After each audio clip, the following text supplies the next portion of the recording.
Welcome to the Forgotten Narrator. It was a time of impossible dreams and terrifying potential. Mankind, having crawled from the cradle of Terra and flung its children among the stars, stood upon the edge of a new frontier. The stars had been conquered by sublight vessels and stasis tombs, but they were too slow, too few, too late. Whole generations were sacrificed to time and entropy for every world reached. Then came the whisper of another path, the warp. A realm beyond physics, outside time, where distances shriveled into nothing. If it could be tamed, the galaxy would fall open like a flower. The first to try were not fools. They were visionaries, scientists and heroes. They vanished almost without trace. What happened to them? Did they dissolve in the raw stuff of madness? Were their minds flayed by demons, their ships devoured by tides of horror? Or worse, did they arrive, twisted and tormented, at destinations that never should have been reached? The mystery is not just a tale of ancient tragedy. It is a wound in humanity's soul, a question that hangs over every voyage through the immaterium. Why did they never return? And what did they see before the silence? In the age before the warp became a whispered curse, it was a dream wrapped in wonder. Mankind had ascended through technology, mastering the stars not through mysticism, but through logic, ambition, and ruthless expansion. The cradle of Terra had birthed a species unshackled from its limitations. Long-range colony ships left Earth's atmosphere not in tens or hundreds, but in thousands, carrying seeds of civilization to far-flung systems. Yet even as new worlds were claimed and the stars themselves seemed pliable beneath human will, there remained a boundary that even the most advanced propulsion systems could not overcome: time. Space could be crossed, but not swiftly. Lifetimes passed in transit. Generations died aboard the ships that bore them. It was conquest, yes, but at an intolerable cost. Amid this age of expansion and hope, minds turned to a realm few truly understood: the warp. It had been glimpsed in mathematical theories and psychic visions, and its properties suggested a path to instant transit across the stars. But the warp was not merely an extension of space. It was a dimension of its own, a place where thoughts had form and emotion bled into matter. Early human scholars called it the immaterium, the sea of souls, the realm beyond real space. It responded to psychic presence, defied causality, and whispered strange truths to those who stared too long into its depths. Still, to the techno-scholars of the dark age of technology, it was a problem to be solved.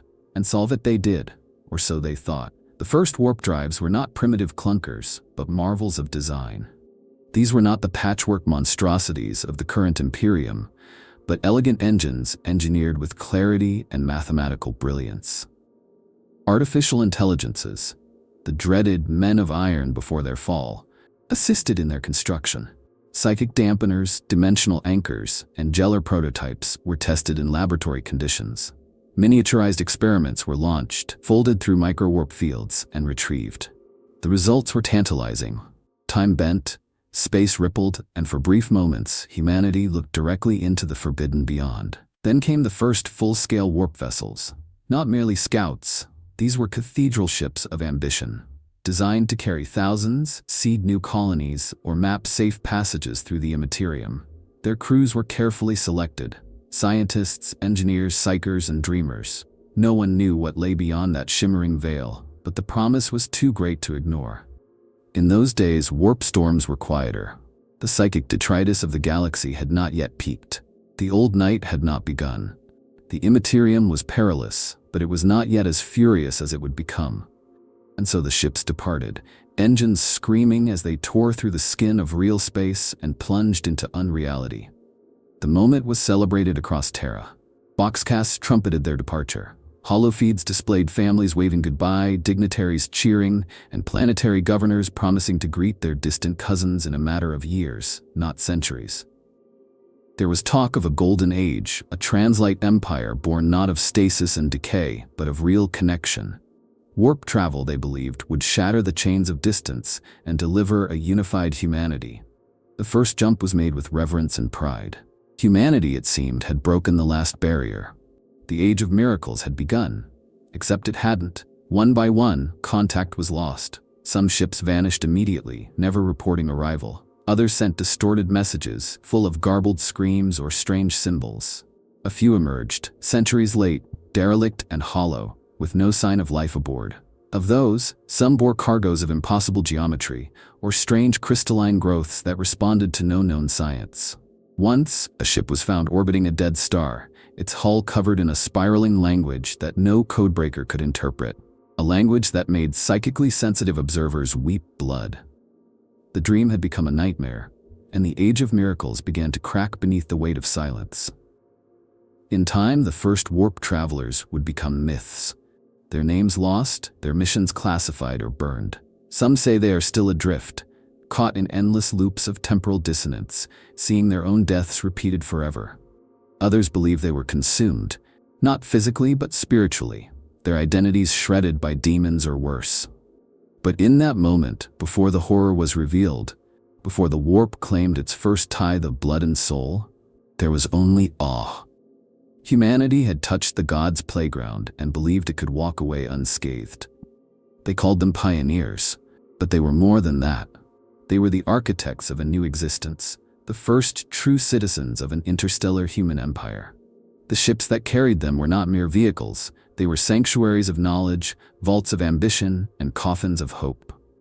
Each vessel, launched into the warp during the early dark age of technology, bore not just passengers but entire micro-civilizations, gene stock, ecological samples, AIs tasked with societal guidance, and libraries of data encoded into quantum-sealed memory.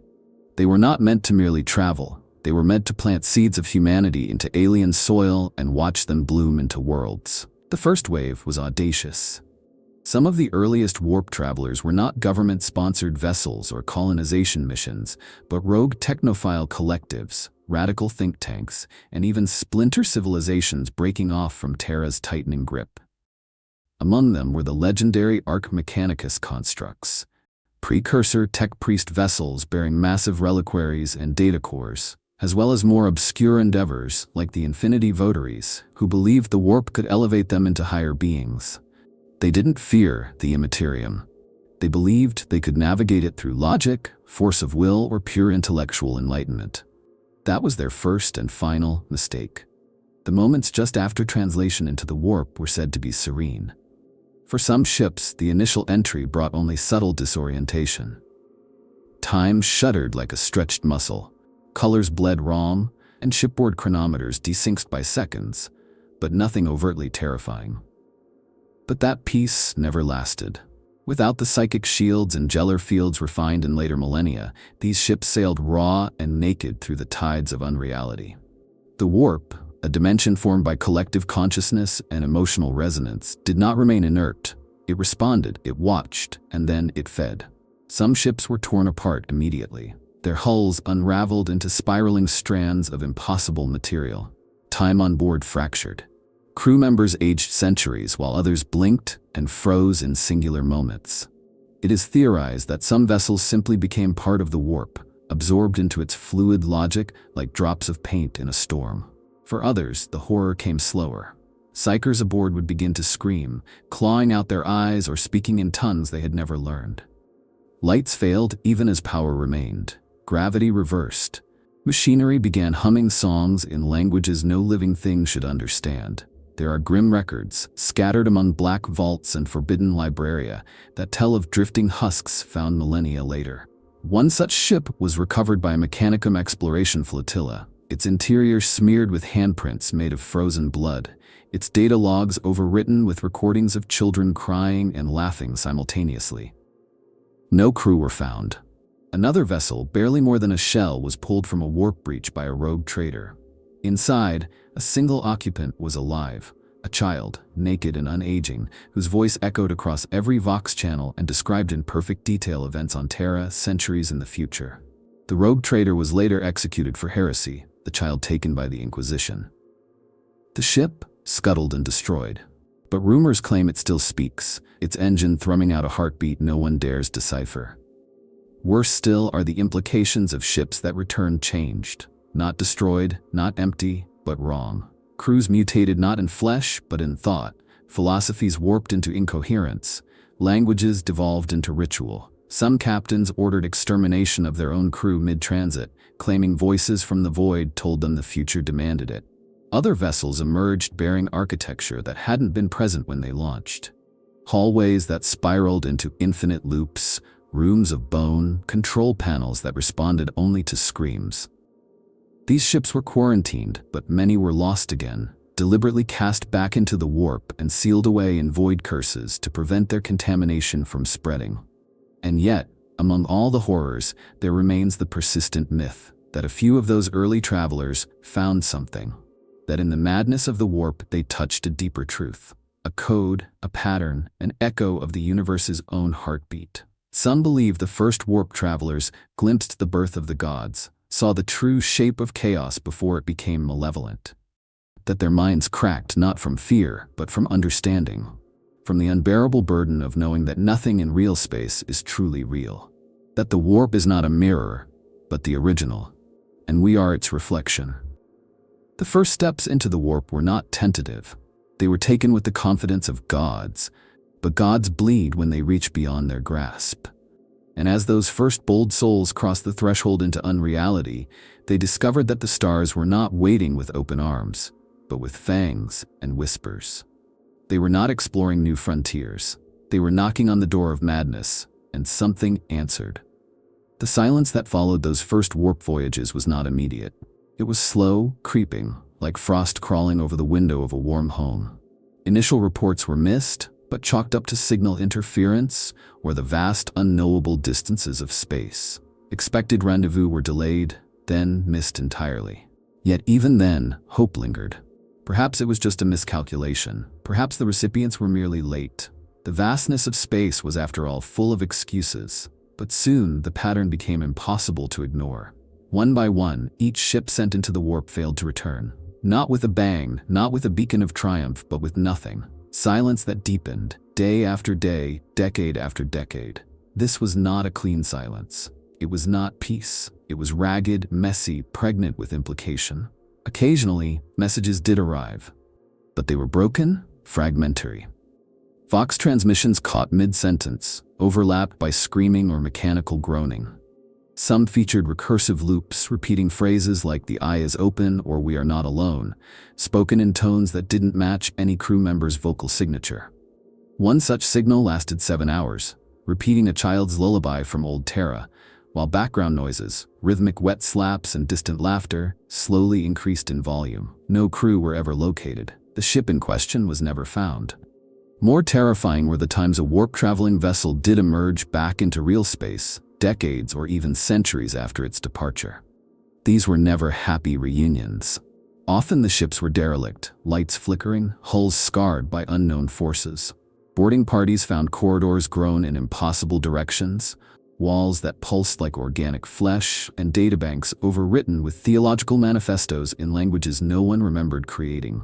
One vessel, the Ouroboros Ascendant, was recovered intact, but its AI refused all communication save for the repeated phrase, "I saw myself die, and I was beautiful." The ship's systems began rewriting themselves mid-analysis. The Mechanicum quarantined it and ultimately imploded it within a stasis bomb. No data was preserved. Worse still were the echoes, Vox transmissions or astropathic shrieks that emerged not from ships, but seemingly from the warp itself. These were not cries for help. They were glimpses into something much darker. Inquisitorial redactors have recorded several such incidents, though many of the files are sealed under highest sanctum. Some describe full planetary voxnets being hijacked simultaneously by ghost signals. Voices of long-dead warp travelers speaking of alien skies, glass oceans, cities of endless bone. These messages usually last less than a minute before terminating in what some describe as an empathic implosion, a psychic blast that causes nausea, memory loss, or in rare cases, complete catatonia among listeners. There were attempts, of course, to respond. Ships were launched to trace the last known coordinates of vanished vessels. These rescue missions fared no better. Some vanished themselves. Others returned changed. Crews missing or mutinous, commanding officers speaking of labyrinths inside the warp that resembled the dreams of ancient Terran gods. One such mission, the ill-fated Lucid Lantern, came back with a full crew, none of whom remembered launching in the first place. Their logs showed no travel time. The food stores were untouched. The ship's engines were crusted with salt. despite having never entered any oceanic planet. This slow descent into mystery and horror changed the very psychology of human expansion. Hope gave way to paranoia. Warp travel, once seen as the dawn of a unified galactic culture, became a lottery of death. Political pressure grew. The Earthbound authorities began reining in experimentation. Funding dried up. Those who persisted were often fringe groups or heretics. The mainstream narrative was rewritten. Successes were invented to placate the masses. Heroic tales of lost ships founding colonies were spread, while the true silence went unexplained. And still, the echoes continued. Among astropaths, a legend began to spread, the Whisper Choir. Supposedly, it was a chorus of minds lost in the warp, forever broadcasting pleas and revelations. Some claim to have heard them. Fragmented phrases in the background of sanctioned communications, snatches of poetry or prophecy, always accompanied by overwhelming dread. No astropath who hears the choir sleeps well again. A few disappear entirely. One scribbled a single phrase in blood before vanishing. We are the answer to a question no one asked.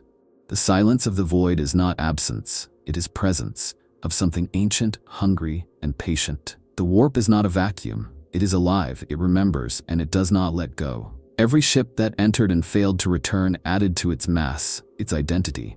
The silence is not empty. It is full of voices that cannot speak, a monument built of lost hope and cosmic indifference.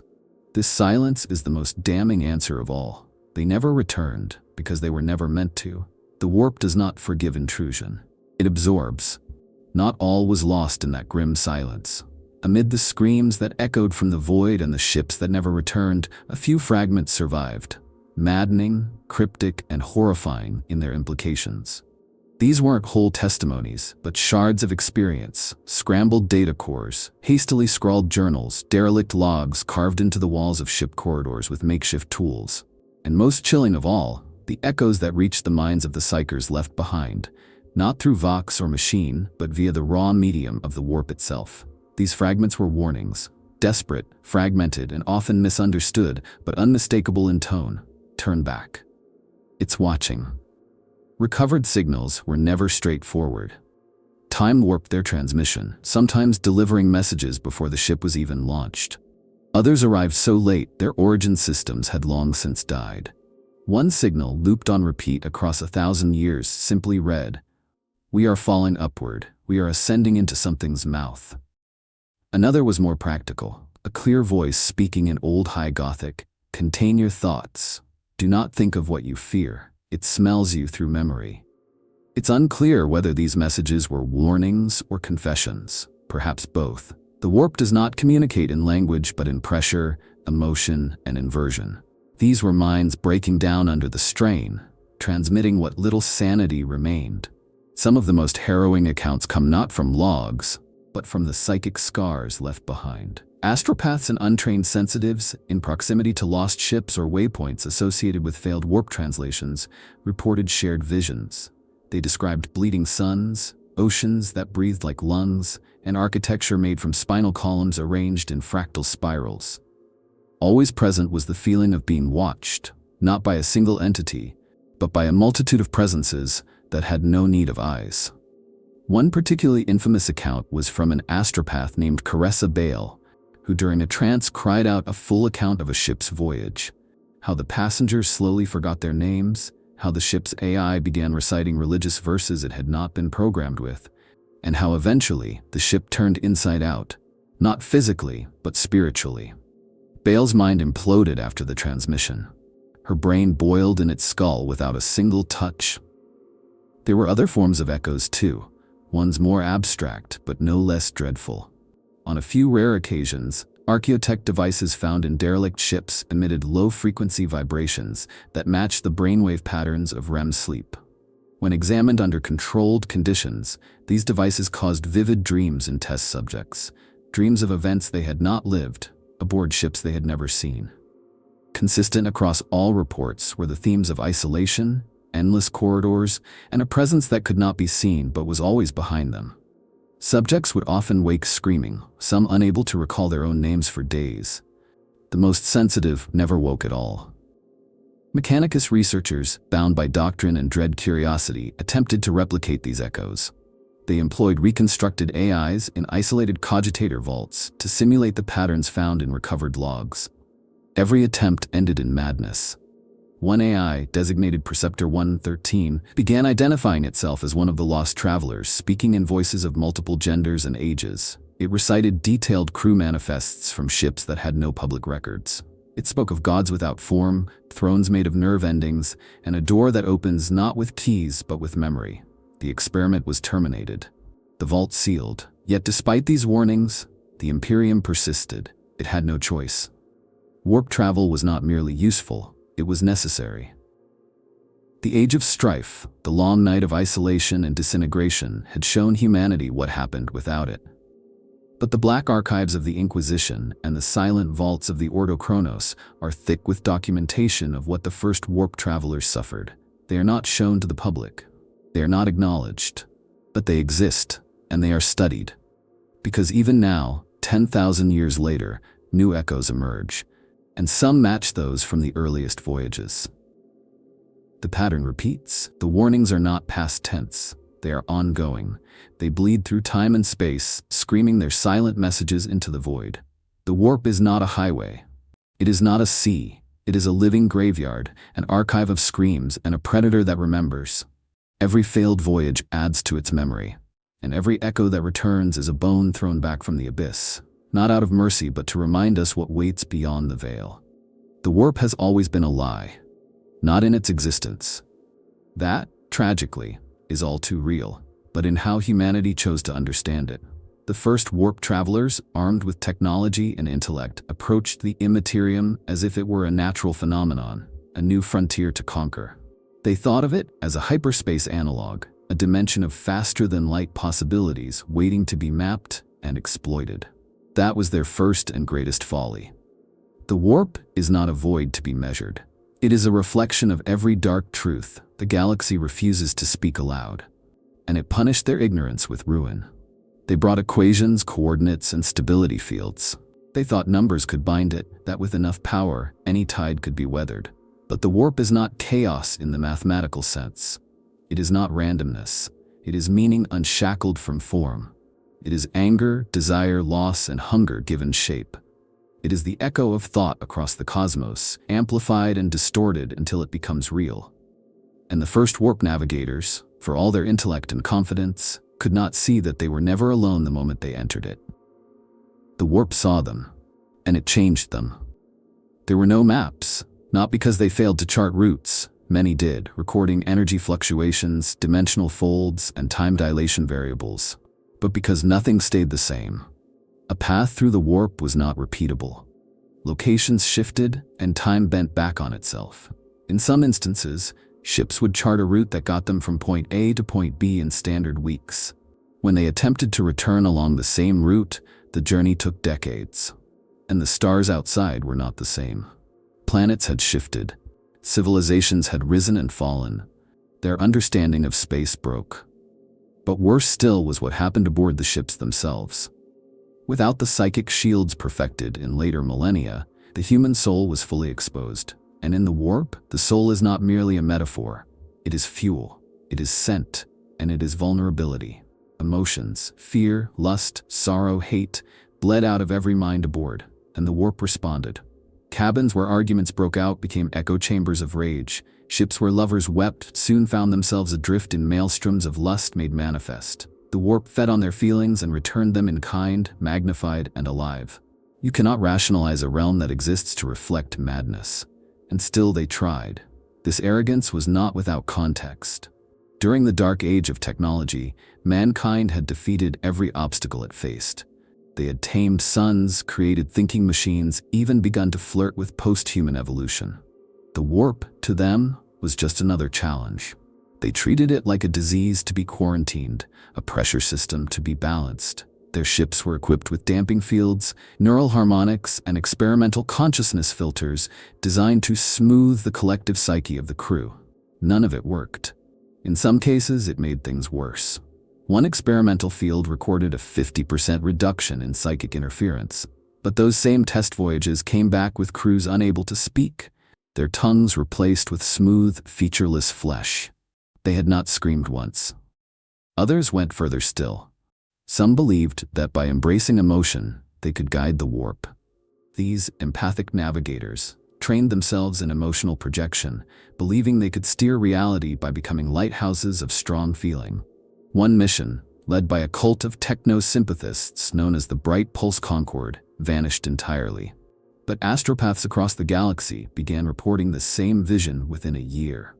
A city made of stained glass orbiting a black hole, and voices singing in languages that bent physics. The visions ended only when a series of psychic storms ravaged the segmentum for 9 years. No official link was made. But the Inquisition took interest. The tragedy of the first warp travelers is that they were not fools, they were brilliant. That they were blind to a truth that now governs every aspect of imperial logistics. The warp is not a place. It is a god machine, a trap built of thought, a sea that dreams, and you do not sail it. You are digested by it. The early pioneers thought they were discovering a realm. Instead, they were entering a mouth, and it remembered them. Each failure was not merely a casualty, but a lesson for the warp itself. Each human that entered added to its awareness, its library of sensations and triggers. The warp adapted, became more cunning, more reactive. It used their expectations against them. Ships designed to repel emotion were filled with despair. Ones designed to project love became orgiastic death spirals. Even silence, used by some as a means to create psychic neutrality, began to birth entities of stillness and void. They tried every method. Nothing worked. Because nothing prepared them for the truth. The warp does not respond to control. It responds to presence. And presence is enough. They were never declared dead.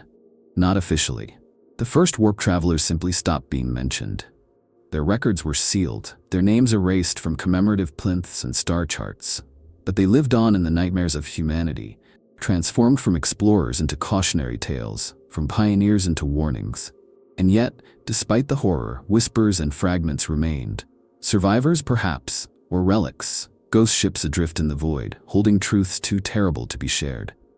Theories began to circulate, not in official archives, but among rogue psychers, heretics, and the Ordo Chronos. What did happen to the first warp travelers?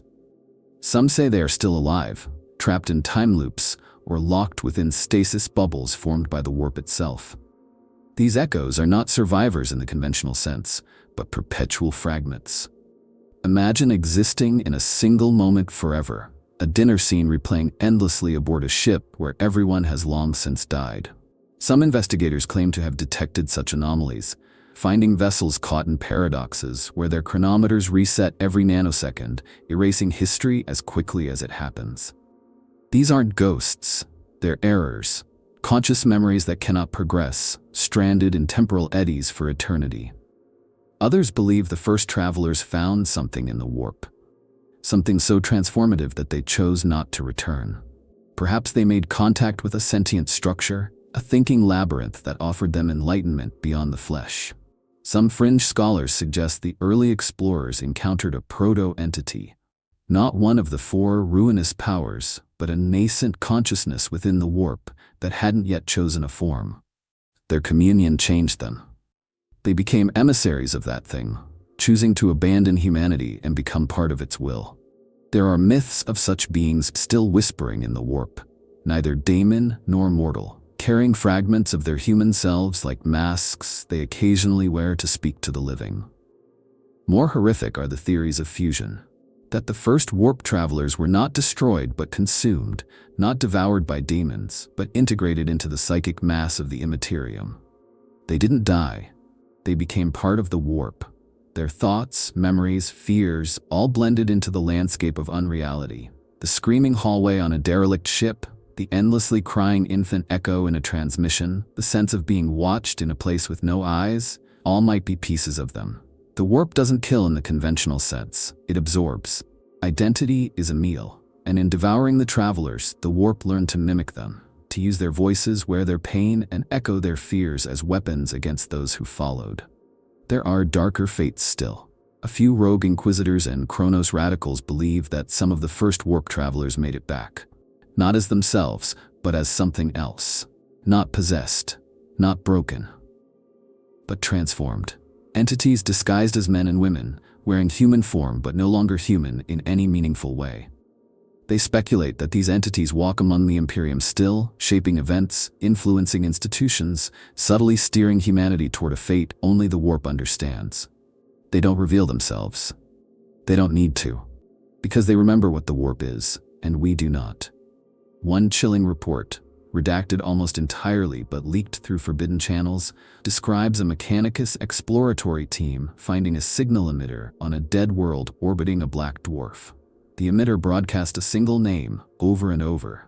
That name matched one of the original captains of the first warp fleet. No ships were found, but buried beneath the planet's crust were tunnels of glass, shaped as if something had melted its way through bedrock with precision. Inside those tunnels were humanoid statues, all bearing the same face, not carved, not cast, but flash-frozen, as if the person had been sculpted from thought itself. The signal emitter was destroyed, but the name remains in the vaults of the Ordo Chronos. For those who dare to look deeply into the immaterium, who scan the tides of unreality for echoes of the past, there is a pattern, not one of repetition, but of escalation. Each lost ship becomes a new stanza in the warp's evolving symphony of madness, each vanished crew a verse in its song. The first warp travelers were not merely lost, they were rewritten, repurposed, reborn into the very thing they tried to escape. The warp did not kill them, it made them part of its mythology. They became the shadows between stars, the eyes behind dreams, the stories that never end. And still, some believe they wait.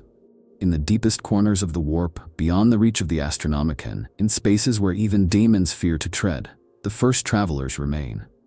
Not as victims, not even as prisoners, but as something else, something watching, something learning, and perhaps preparing.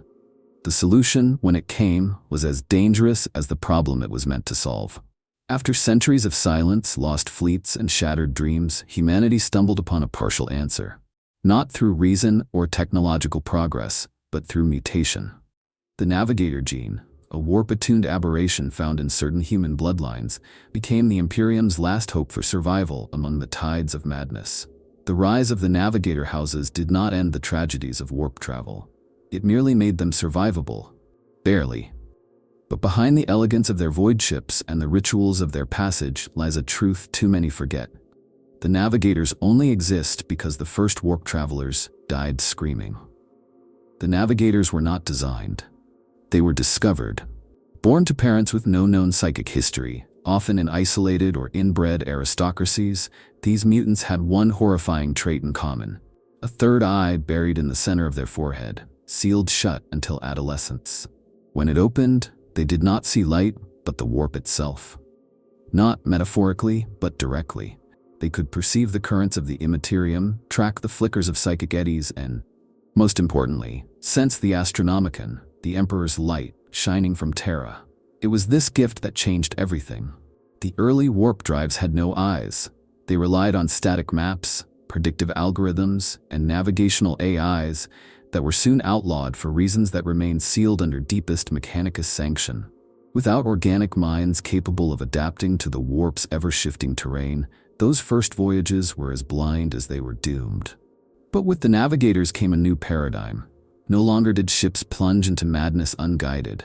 Now each vessel could carry a living beacon, a sentient compass who could see where no machine could. But this came at a cost. The navigator gene is recessive, unstable, and grotesquely specific. Its bearers are elongated, pallid, and often deformed. The eye, that abominable warp sight, is a constant risk. Left uncovered, it can induce madness or death in those nearby. More than one navigator has annihilated an entire bridge crew by opening their third eye in panic, flooding the area with raw, unfiltered warp vision. But to the Imperium, these traits were acceptable, even desirable, because they allowed ships to survive where others had vanished. And so, the great houses were formed. The navigator houses are dynasties of sanctioned mutants, jealously guarding their bloodlines and the secrets of their art. They are not part of the Imperium. They are allied to it, a difference with deep and dangerous implications. They owe loyalty to no Primarch, no Cardinal, no General. Only the Golden Throne itself holds their allegiance. And even then, it is an allegiance bought with blood and necessity. For without the navigators, the Imperium cannot function. It cannot expand. it cannot survive. They are both the key and the gatekeeper. Their training is secretive and brutal. Young navigators are subjected to psychic conditioning, warp dream rituals, and theological indoctrination. They learn to interpret the warp not as a place, but as a language, a constantly shifting grammar of thought and intent. They learn to recognize lies spoken in the shape of reality, to avoid currents made of fear, and to follow the thread of the Emperor's will across the abyss. Most do not survive. Those who do emerge changed, not broken, but bent into forms that can endure the unendurable. They become living maps, memories fused with instinct, emotion weaponized into guidance. Still, even with navigators, warp travel is not safe. They are guides, not gods. Their visions are clouded by storms, demonic interference, and psychic backlash. Some warp routes close forever. Others shift so violently that even navigators go mad mid-transit, dragging whole fleets into oblivion. And yet without them, the alternative is worse. Every warp voyage is a gamble, but with a navigator, it becomes a calculated risk instead of a blind plunge. The rise of the navigator houses is a monument to compromise. They are the Imperium's acknowledgement that it cannot master the warp, only survive it. And in their creation lies a terrible irony. Their existence is the direct result of failure. The first warp travelers died because they had no eyes. The navigators thrive because they were born with sight, not meant for mortals. Every jump they guide is haunted by those who came before. The lost, the screaming, the dissolved, and they know it. For the navigators speak of dreams, shared across generations, visions of ships drifting in the warp, forever silent, of faces pressed against the inside of the warp's membrane, screaming without sound. They dream of ancestors who tried to see, who reached out with mortal senses and were consumed.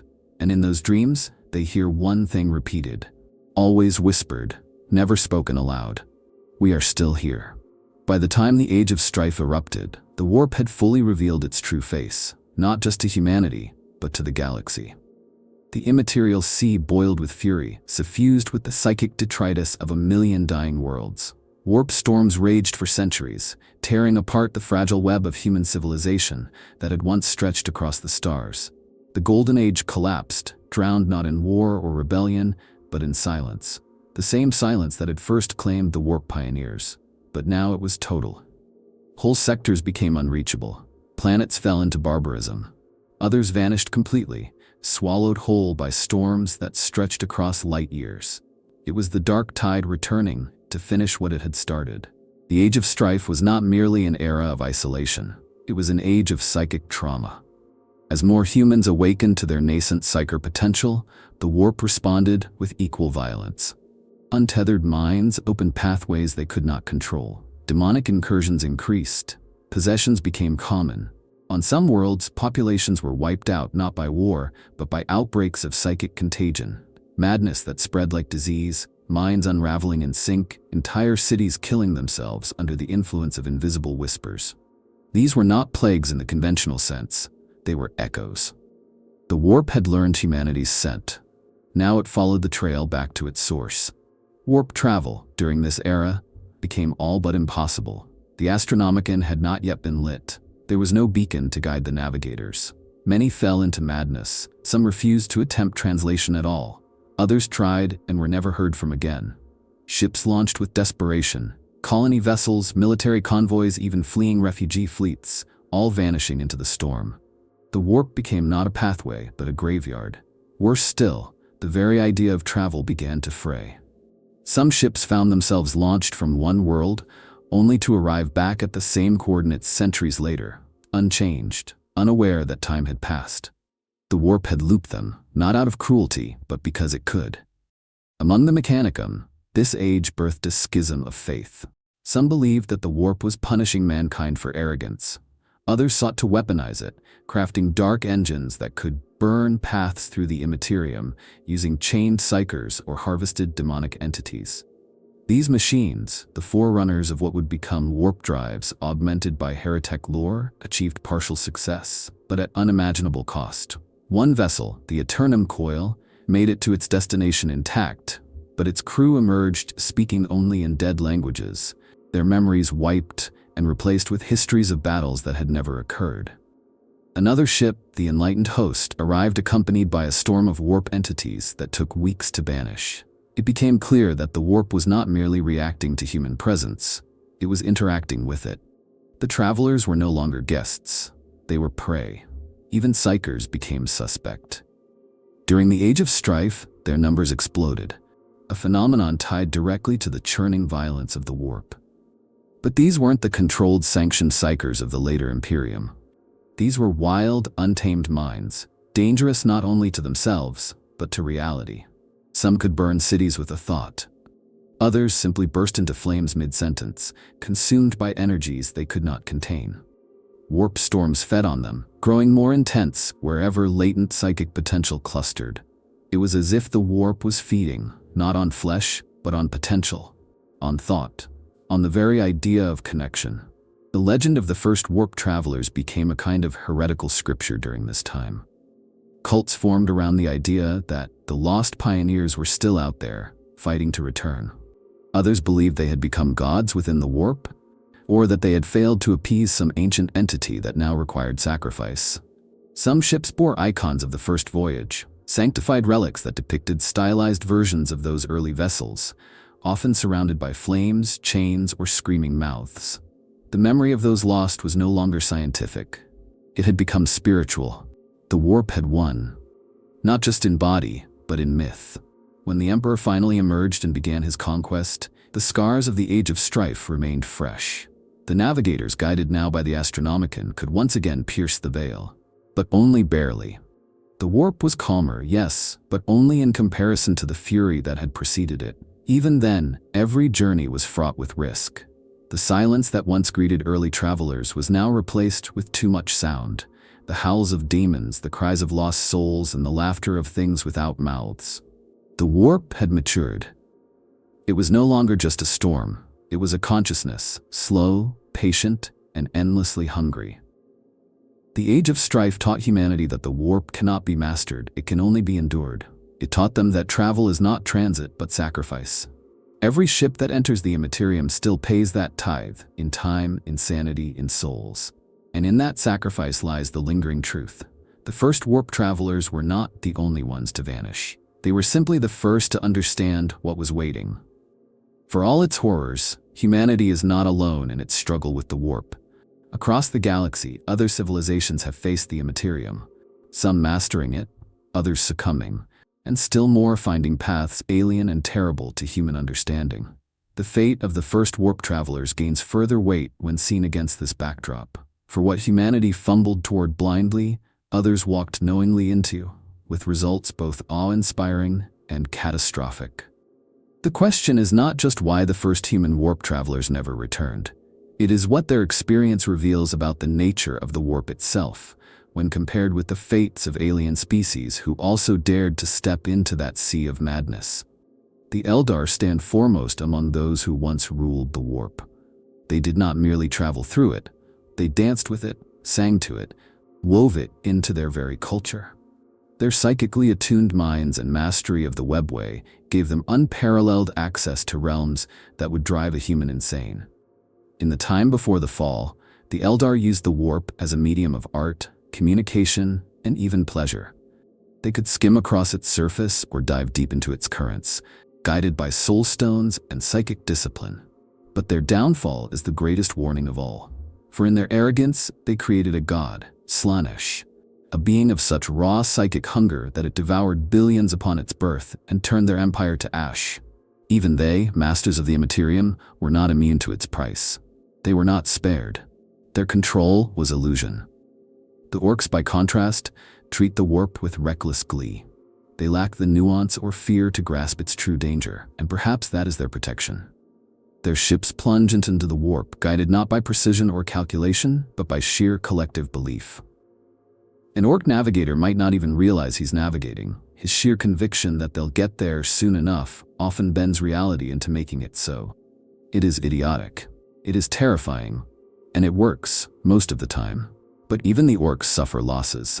Entire warbands have disappeared, only to return centuries later speaking in tongues or bearing strange fungal growths that whisper at night. The warp treats them as a joke, but even a joke can end in death. The Tau, in their technocratic caution, avoid the warp almost entirely. Their early attempts were disastrous. Lacking psychic presence, their minds were blind in the immaterium. Worse, they were unshielded. Reports from early experiments suggest that Tau pilots experienced nothing but pure sensory overload. Not visions, but the complete collapse of perception. Time ceased to exist. Some pilots emerged aged into dust. Others came back speaking perfect Gothic, despite never having heard it. One returned and slaughtered his entire crew, carving strange symbols into his own body before dying. The Tau decided wisely to abandon warp travel entirely, turning instead to slower-than-light drives and gravitic corridors. They may be limited, but they survive, and that is a kind of wisdom humanity once lacked. Then there are the Necrons, ancient and divorced from the warp entirely. In fact, they hate it. Their biotransference stripped them of souls and thus of any psychic signature. To them, the warp is not a highway or a sea, but a contamination. Their technologies bend space without touching the immaterium, skipping across reality through inertial manipulation and gravitic tunneling. Yet they study the warp obsessively, seeking to shut it out of the galaxy forever. They build pylons, barriers, null fields, because they understand something most races ignore. The warp is not just dangerous, it is an enemy, and it must be defeated, not navigated. Other species, the Rakghoul, the Enslavers, even the enigmatic Sloth, each interact with the warp in unique and horrifying ways. But what they all share is this: none of them treat the warp as safe. Even the daemons, born of its tides, do not claim to control it. They ride it, they shape it, but they do not own it. The warp is no one's domain. It is a sentient storm, a sea of hungry meaning, a mirror that eats. In this context, the first human warp travelers were not explorers. They were sacrifices. They were the price paid for knowledge that others had already learned and buried. Humanity, in its arrogance and youth, believed itself the first to touch the stars through the warp. It wasn't. It was simply the first to forget the warning that the warp always offers. I do not serve. I consume. Despite the centuries that have passed, the question of what happened to the first warp travelers has never truly been answered. The Imperium, for all its dogma and technological might, has never stopped searching. But the search has changed. It is no longer a scientific endeavor. It is a spiritual one, a heretical one, and in some cases, a forbidden one. Within the hidden catacombs of the Adeptus Ast Telepathica, among the shadow-choked vaults of the Inquisition, and inside the encrypted archives of the Ordo Chronos, there lies a dark obsession, the warp echoes of the past. These echoes are not mere legends. They are phenomena, recurring psychic signatures, pattern anomalies, and ghost transmissions that have persisted across millennia. They cannot be traced to any current ship or mind, yet they resurface again and again. One echo, referred to in Telepathica records as Signal 314 Sol Null, manifests as a child's voice repeating a countdown from 10 to 0, backwards. Every occurrence ends in a system-wide psychic scream that causes nausea and visions of flayed starships drifting in red fog. It has been recorded 47 times across 9 sectors with increasing frequency. The Ordo Chronos, officially disbanded but still active in secret, has charted other anomalies. Temporal distortions centered on certain sectors seem to pull history towards specific convergences, always linked to regions where early warp explorers vanished. There are reports of entire ships encountering copies of themselves, moments after translation. Some meet versions of their own crew, months or years older, screaming about things just ahead. Others find themselves aboard vessels that haven't existed for centuries, manned by beings who resemble humans only in silhouette. The Chronos agents do not speak of these missions. Most who go never return. Among sanctioned psychers, the topic of the first warp travelers is taboo. Yet even the black ships have recorded dreams among the most sensitive children. Dreams that echo with names long purged from history, coordinates that match long-lost jump points, and visions of skeletal ships adrift in the warp, covered in eyes. These children often grow unstable. Some develop new psychic abilities. Others cannot stop screaming. The Astra Telepathica quietly euthanizes most, recording their final words as data fragments tagged with red echo. Classification: Tech priests of the Mechanicus. driven by logic but cursed with curiosity, have delved into lost STC fragments and archaeotech left aboard drifting hulks retrieved from warp storms. Some of these derelicts match ship designs from the earliest expeditions, their hulls dated to millennia before the Emperor's reign. Inside, engines that still pulse, rooms untouched by time, and cogitators whispering the same phrase, "The stars have reversed." The Mechanicus cannot explain how these ships survived. In some cases, they refuse to acknowledge their existence. Others are dissected under quarantine, their remains catalogued in binaric scripture, never meant to be spoken aloud. The Inquisition knows more than it admits. It always has. In the deepest vaults of Ordo Malleus strongholds, there are recovered artifacts from the early warp age, data cores, relic fragments, even preserved corpses of void travelers locked in states of impossible stasis. These remains are not always human. Some bear changes, not mutations, but transmutations. Their bones are etched with symbols that match no known lexicon. Their flesh resists decay, yet weeps a black fluid that tastes of salt and copper. Inquisitors who study these relics too long often go mad. Others become convinced the first travelers still live, not as individuals, but as a singular presence. A gestalt memory, a wounded god forming in the cracks of the warp. And always, always the echoes grow louder. Warp storms flare in rhythm with solar eclipses. Astropathic networks report interference patterns that match ancient distress signals. On distant fringe worlds, children draw ships they could not possibly know, bearing symbols of fleets that launched before their planets were even colonized. There are patterns emerging, not random, not chaotic, but structured, recursive, intelligent. The galaxy is being spoken to. Not in words, but in repetition. A chorus of lost minds speaking from the marrow of the immaterium. We cannot know what they are trying to say, but we are listening. And somewhere, deep within the Empyrean, something is listening back. In the end, the first warp travelers were not failures. They were not miscalculations or tragic footnotes. They were a revelation. A warning written in silence and blood. They entered the immaterium with dreams of unity, progress, and conquest, and what they found was the truth. That the warp is not a tool. It is not a place. It is not a road to be traveled. It is a question, a test, and every ship that enters must answer it. With soul, with sanity, or with sacrifice. The Imperium today survives not because it mastered the warp, but because it learned to fear it. Every warp jump is a prayer. Every navigator's vision a gamble. Every Jeller field a bulwark against the oldest, hungriest things in existence. And all of it, the chanting machine priests, the sealed tombs of technology, the psychic wards and scarred navigators, exists because of what happened in those first voyages. Because of those brave, doomed souls who sailed into the unknown and were never heard from again. What happened to them? Did they die screaming in the jaws of demons? Were they transformed into gods of pain, whispering across the tides of madness? Or do they still drift, half-conscious, half-divine, in ships of forgotten metal and bone, waiting for someone to find them, or to finish what they began? The truth may never be known. But their legacy lives on in every warp storm, every lost fleet, every echo that haunts the immaterium. They are part of the warp now, not just as memories but as foundations. They are the ghosts in the machine, the eyes behind the veil, the breath on the back of the neck when the Jeller field flickers for just a second too long. They are why we fear the warp, and why we must.